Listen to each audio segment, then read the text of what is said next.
Eu sou Mário Persona e essas são as respostas que eu dei aos que me perguntaram sobre a Bíblia. Sua dúvida é como alguém poderá ser salvo eternamente se esta passagem de Apocalipse diz que ficarão de fora os cães e os feiticeiros e os que se prostituem e os homicidas e os idólatras e qualquer que ama e comete a mentira.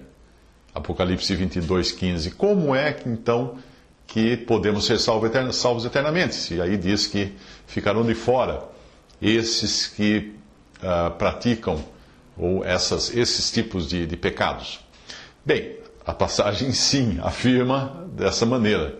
E nem poderia ser diferente, porque na presença de Deus não pode entrar pecado. Todos os que chegarem à presença de Cristo no céu terão sido antes perfeitamente perdoados ainda em vida aqui nesta terra. Mas lembre-se de que tanto Pedro, nos Evangelhos, quanto João, no próprio Apocalipse, cometeram um pecado de idolatria, quando eles se prostraram diante de um anjo. E a passagem da pena do próprio João aqui em Apocalipse diz que não entrarão os idólatras. E aí, como é que fica, João? Mas será que Pedro e João seriam idólatras de carteirinha? Não. Eles apenas escorregaram nesse pecado. O processo é esse descrito por Paulo na sua carta aos Coríntios. Não sabeis que os injustos não hão de herdar o reino de Deus? Não erreis, nem os devassos, nem os idólatras, nem os adúlteros, nem os efeminados, nem os sodomitas, nem os ladrões, nem os avarentos, nem os bêbados, nem os maldizentes, nem os roubadores herdarão o reino de Deus. E é o que alguns têm sido, mas haveis sido lavados, mas haveis sido santificados, mas haveis sido justificados em nome do Senhor Jesus e pelo Espírito do nosso Deus. Todas as coisas me são lícitas, mas nem todas as coisas convêm. Todas as coisas me são lícitas, mas eu não me deixarei dominar por nenhuma. 1 Coríntios 6, de 9 ao 12.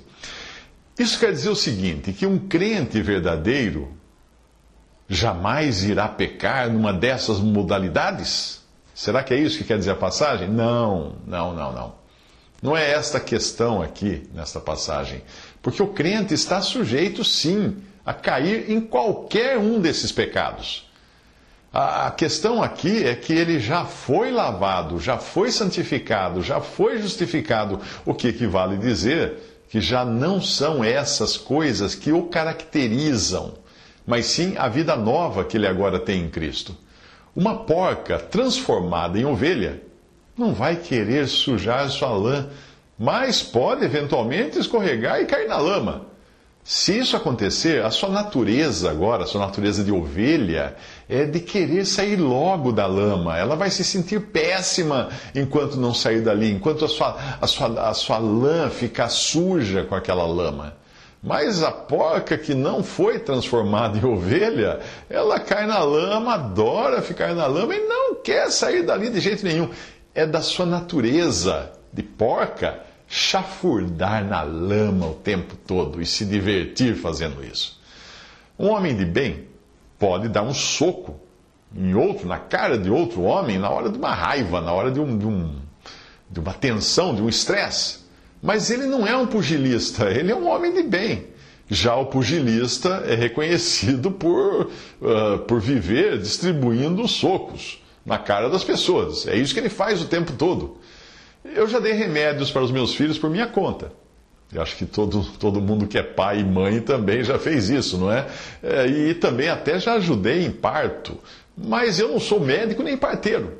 O fato de eu ter praticado algo não me caracteriza como alguém que tem naquilo a sua prática normal e diária. Um salvo que comete um pecado de furto, por exemplo, um salvo por Cristo, que furta alguma coisa, ele perderá sua comunhão com o Pai, porque ele pecou, mas ele não perderá sua salvação.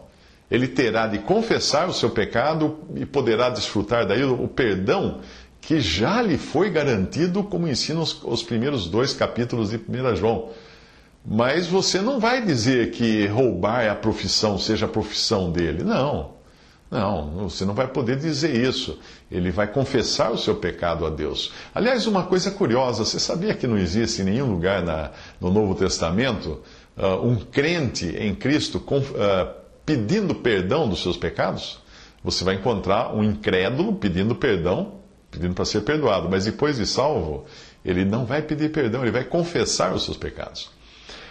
Então é possível alguém que tenha sido lavado, santificado, justificado, é possível que essa pessoa venha a cometer algum dos pecados citados nas passagens de 1 Coríntios e também de Apocalipse? Sim, é perfeitamente possível, embora seja altamente condenável.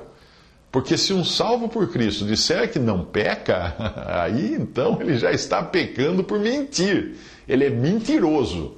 E lá em Apocalipse fala que os mentirosos também não entrarão, não é?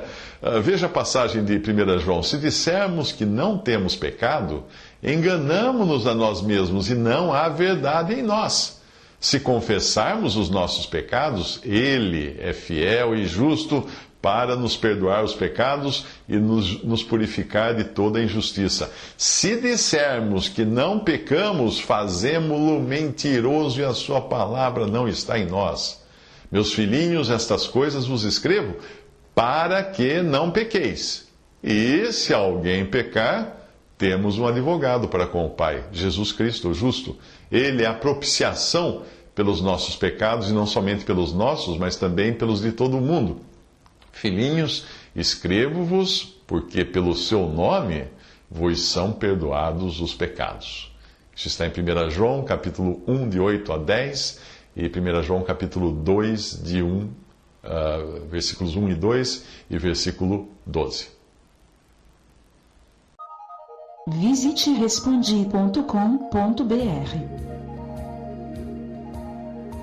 Visite 3minutos.net.